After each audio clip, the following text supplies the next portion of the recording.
திண்டுக்கல்லில் தனியார் மருத்துவமனையில் ஏற்பட்ட தீ விபத்தில் சிக்கி ஒரு குழந்தை உட்பட 6 பேர் உயிரிழந்த சம்பவம் பெரும் சோகத்தை ஏற்படுத்தியுள்ளது. உயிர் பிழைப்பதற்காக லிப்டிற்குள் சென்றவர்கள் உயிரிழந்தது எப்படி? மருத்துவமனையில் நள்ளிரவில் நடந்தது என்ன?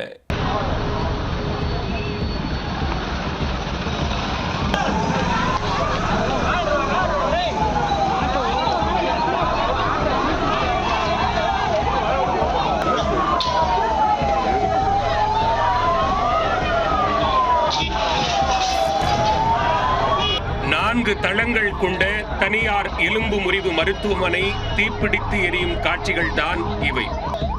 6 பேரின் உயிரை பறித்த தீ விபத்து ஏற்பட்டது எதனால்? 40க்கும் மேற்பட்டோர் காயங்களுடன் உயிர் தப்பிய நிலையில் இந்த 6 பேர் உயிரிழந்தது எப்படி?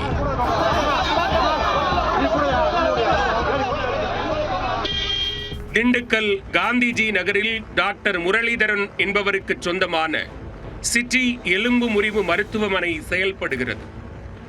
4 தளங்கள் கொண்ட இந்த மருத்துவமனையில் சுமார் 50 பேர் உள் நோயாளிகளாக தங்கி சிகிச்சை பெற்று வந்தனர். வியாழனன்று இரவில் வரவேற்பு அறையில் ஏற்பட்ட மின் கசிவு காரணமாக கம்ப்யூட்டர் போன்ற மின் சாதனங்கள் வெடித்து சிதறி பெரும் தீ விபத்து ஏற்பட்டது. தரைத்தளம் முழுவதும் பரவிய தீயால் ஏற்பட்ட புகை மூட்டம் 4 தளங்களுக்கும் வேகமாக பரவியது. பணியில் இருந்த மருத்துவமனை ஊழியர்கள் தீயை அணைக்க முற்பட்டும் அவர்களால் முடியவில்லை. திடீரென மருத்துவமனை முழுவதும் புகை மூட்டம் ஏற்பட்டதால் உள் நோயாளிகளாக அனுமதிக்கப்பட்டவர்களுக்கு மூச்சு திணறல் ஏற்பட்டது. நோயாளிகளும் அவர்களது உறவினர்களும் பதட்டம் அடைய அனைவரும் உயிர் பிழைக்க மருத்துவமனையை விட்டு வெளியேற முயன்றனர். ஆனால் எலும்பு முறிவு மருத்துவமனை என்பதால் பலருக்கும் எழுந்து நடக்க முடியாத சூழ்நிலையில் அவர்கள் புகை மூட்டத்திற்குள் சிக்கிக் கொண்டனர். தகவல் அறிந்ததும் 4 வாகனங்களில் விரைந்து வந்த தீயணைப்பு துறையினர் தரைத்தளத்தில் பிடித்த தீயை அணைக்கும் பணியில் ஈடுபட்டனர். அதற்குள் 4 தளங்களுக்கும் கரும்புகை முழுவதுமாக பரவிவிட்டதால் நோயாளிகள், அவர்களின் உறவினர்கள், மருத்துவ பணியாளர்களை மீட்பதில் சிரமம் ஏற்பட்டது. இதனால் முதல் தளத்தின் கண்ணாடியை உடைத்து உள்ளே நுழைந்த தீயணைப்பு வீரர்கள் புகை மூட்டத்தில் சிக்கியவர்களை மீட்கும் முயற்சியில் தீவிரமாக ஈடுபட்டனர். அதற்குள் பக்கத்து மருத்துவமனைகளில் இருந்து சுமார் 20 ஆம்புலன்ஸ் வாகனங்கள் தயார் நிலையில் வந்து நிற்க மீட்கப்பட்ட அனைவரும் உடனுக்குடன் அருகில் இருந்த மருத்துவமனைகளுக்கு அனுப்பி வைக்கப்பட்டனர். தீயணைப்பு வீரர்களுடன் அருகில் இருந்த இளைஞர்களும் சேர்ந்து மீட்பு பணியில் ஈடுபட சுமார் 40 பேர் உயிருடன் மீட்கப்பட்டனர். இரவு 9:30 மணிக்கு தீ பிடித்த நிலையில் 10:30 மணிக்குள் தீயணைப்பு வீரர்கள் அனைவரையும் மீட்டுவிட்டனர்.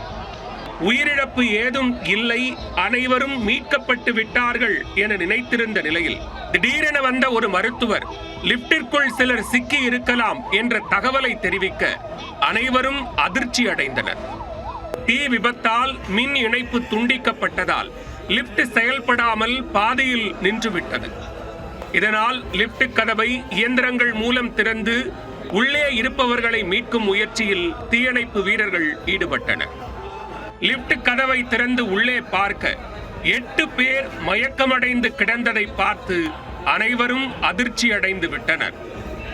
அதில் மாரியம்மாள், அவரது மகன் மணிமுருகன், ராஜசேகர், அவரது 6 வயதான மகள் கோபிகா, தேனியைச் சேர்ந்த சுருளி, சுப்புலட்சுமி தம்பதி என 6 பேர் உயிரிழந்து விட்டனர். தீ விபத்து ஏற்பட்டதும் தரைத்தளத்திற்கு வருவதற்காக இவர்கள் லிப்டை பயன்படுத்தியுள்ளனர்.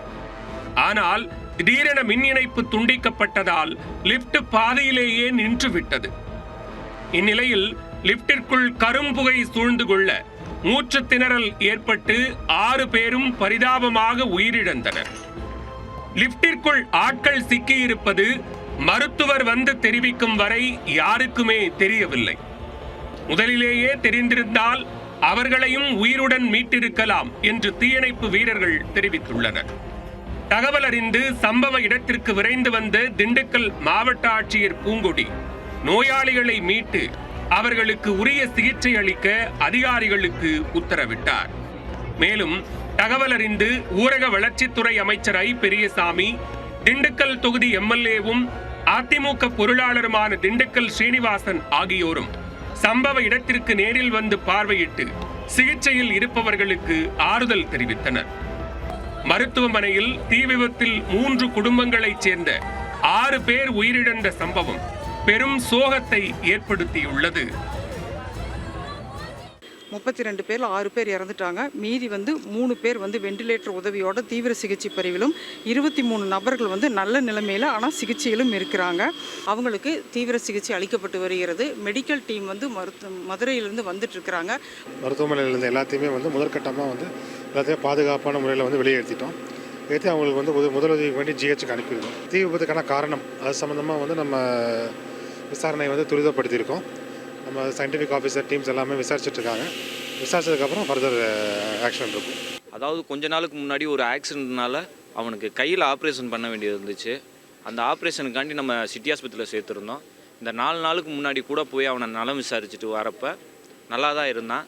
திடீர்னு இப்போ தீ விபத்துன்னு சொல்லி இறந்துருக்கான். ஸோ பார்த்து தான் இங்கே வந்ததுக்கப்புறம் தான் தெரியும். அம்மாச்சி தாத்தா 2 பேருமே இறந்துட்டாங்க. மாமா மட்டும் சீரியஸாக இருக்காங்க, ஐசியூவில் தான் இருக்காங்க, வென்டிலேஷனில் வச்சுருக்காங்க. நான் சொல்கிறதுனே எனக்கு தெரியல, ஏன் இப்படி நடந்துச்சு, இவ்வளோ செக்யூரிட்டி இருக்கிறப்போ ஏன் இப்படி நடந்துச்சு அப்படின்றது எதுவும் தெரியல. கொஞ்சம் அவேர்னஸாக சேஃப்டியாக இருந்திருக்கலாம். கொஞ்சம் ஹாஸ்பிட்டாலிட்டியை மட்டும் கொஞ்சம் சேஃபாக இது பண்ணால் போதும். எங்களுக்கு காசு இதெல்லாம் எதுவுமே வேண்டாம். உயிரே போயிடுச்சு, காசை வச்சு நாங்கள் என்ன சார் பண்ண போகிறோம்? ஜஸ்ட்டு ஹாஸ்பிட்டாலிட்டி நல்லா கொஞ்சம் டெவலப் பண்ணுங்க, அவ்வளோதான். மற்றபடி எதுவும் இல்லை. மருத்துவமனையில் தீப்பிடித்து 6 பேர் உயிரிழந்தது தொடர்பாக விசாரணை நடத்த மருத்துவம் மற்றும் ஊரக நலப்பணி இணை இயக்குனர் கண்ணகி தலைமையில் விசாரணை குழு அமைக்கப்பட்டுள்ளது.